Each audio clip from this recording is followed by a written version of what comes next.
Bonjour, louons Dieu pour avoir une vie plus saine dans le corps et dans l'esprit.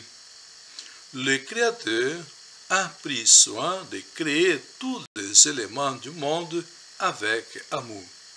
La vie humaine fait partie d'une action multiforme du Créateur, dont chaque élément créé est très important pour l'ensemble. À juste titre, le peuple de Dieu a toujours chanté son amour et sa merveille devant la création, et surtout son admiration pour la providence et la miséricorde de Dieu envers l'humanité. Il est écrit dans les livres des psaumes: le Seigneur est juste dans toutes ses voies, il est miséricordieux en tous ses actes. Psaume 145, 17. Au début de la célébration, nous sommes dans la joie de reconnaître notre besoin de la main puissante de Dieu. Viens me délivrer, Seigneur. Dieu, viens vite à mon secours. Tu es mon aide et mon libérateur. Seigneur, ne tarde pas. Psaume 79, 6. Nous déposons notre confiance tout entière entre les mains de Dieu, qui est toujours prêt à venir en aide. À toi, Seigneur, la grandeur, la force, la splendeur, la majesté et la gloire, car tout ce qui est dans les cieux et sur la terre est à toi. À toi, Seigneur, la royauté et la souveraineté sur tous les êtres.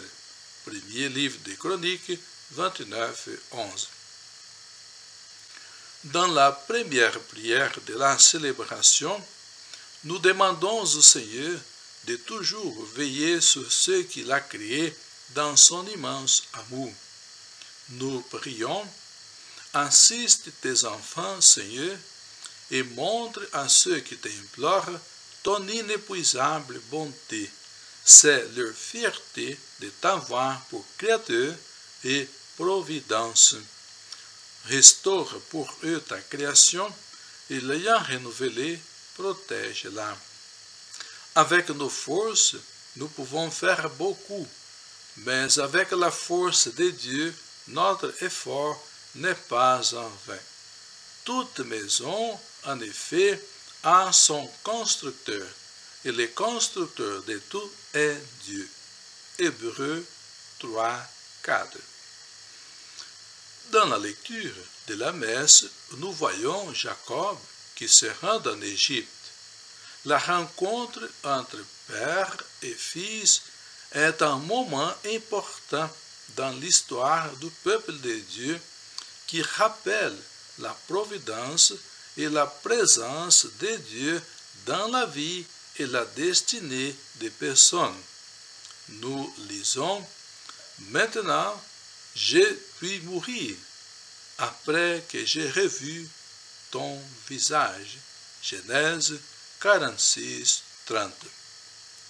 Jacob, le père, revoit son fils Joseph pour une dernière fois avant de quitter ce monde. Dieu stimule Jacob à se rendre en Égypte, même en sachant qu'il serait un temps de souffrance pour Jacob. Mais il écoute la voix du Seigneur et fait confiance. Il est devenu ainsi père d'un grand peuple. Le Seigneur, dans son amour pour nous, ne permet pas la souffrance plus grande que nous pouvons la supporter. Dans l'Évangile, nous voyons Jésus qui annonce des persécutions aux disciples, alors qu'ils sont envoyés en mission. Nous lisons: ce n'est pas vous qui parlerez, C'est l'Esprit de votre Père qui parlera en vous. Matthieu 10, 20. La fragilité des disciples contraste avec la force du monde et de tout ce qu'ils auront à subir. À la première vue, ils ne sortiront pas même vivants de la mission. Mais Jésus les invite à la persévérance jusqu'au bout. Verset 22. La force pour tenir bon vient de Dieu, et c'est en faisant confiance en Dieu qu'ils surmonteront tous les défis.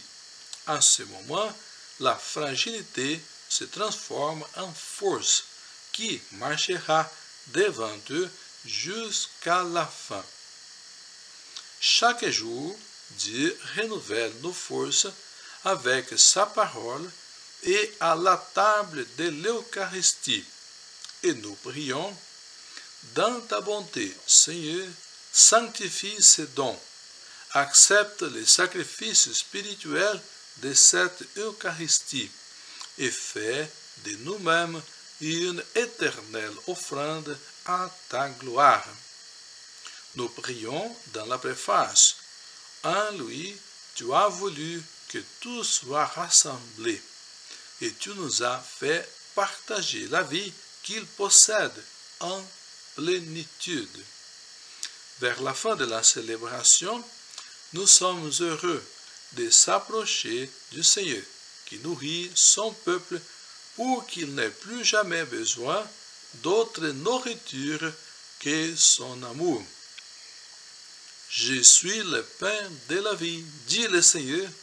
Celui qui vient à moi n'aura plus jamais faim. Celui qui croit en moi n'aura plus jamais soif. Jean 6, 35. Nous prions, Seigneur, entoure d'une constante protection ceux que tu as renouvelés par le pain du ciel, puisque tu ne cesses de les réconforter, rends-les dignes de l'éternel salut. Jésus a fait l'expérience de la providence comme manifestation de l'amour universel de Dieu. Il est écrit dans l'Évangile selon Matthieu, « Il fait lever son soleil sur les méchants et sur les bons, et tomber la pluie sur les justes et les injustes. » Matthieu 5, 45.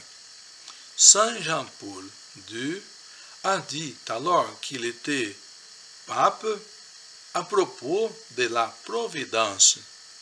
Le témoignage de l'Écriture est unanime. La sollicitude de la divine providence est concrète et immédiate. Elle prend soin de tout, des moindres petites choses jusqu'aux grands événements du monde et de l'histoire. Catéchisme de l'Église catholique numéro 303. Nous pouvons nous appuyer sur un texte du livre de la sagesse, dans lequel la providence divine est décrite en action au secours d'un bateau au milieu de la mer. Mais c'est ta providence, ô Père, qui le pilote, car tu as mis en chemin jusque dans la mer et dans les flots un sentier assuré montrant que tu peux sauver de tout, en sorte que, même sans expérience, on puisse embarquer. Sagesse 14, 3, 4. La citation, Pape Jean-Paul II, audience générale. Merci et que Dieu nous donne la grâce d'une vie plus saine dans le corps et dans l'esprit. Amen.